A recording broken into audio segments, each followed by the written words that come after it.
This Thursday, the 20th of February, MSPs will be voting on a new piece of legislation which will change who can vote and stand in Scottish elections.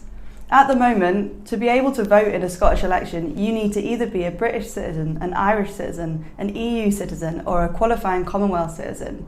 This basically means that if you're a refugee living in Scotland, it's very unlikely that you'll be able to vote in any of these elections.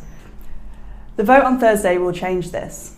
The legislation will mean that anyone who is lawfully resident in Scotland will have the right to vote in any Scottish election, which includes Scottish parliamentary elections and local government elections.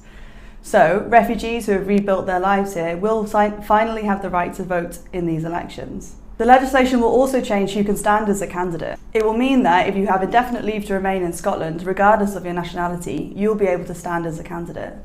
Now, this is a really exciting piece of legislation. It will create one of the most inclusive and equitable franchises in the whole of the world. However, as with everything, there's always ways to make things better. We're calling on MSPs to consider whether or not the franchise can be extended to people with an outstanding claim for asylum, so people who are still waiting for a decision on their asylum claim from the Home Office.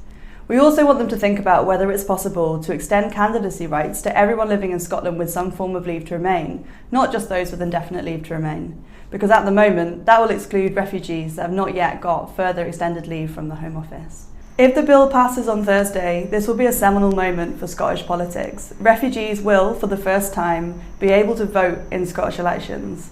This is really important for communities across Scotland who have been disenfranchised for years, often in country of origin and also here in Scotland.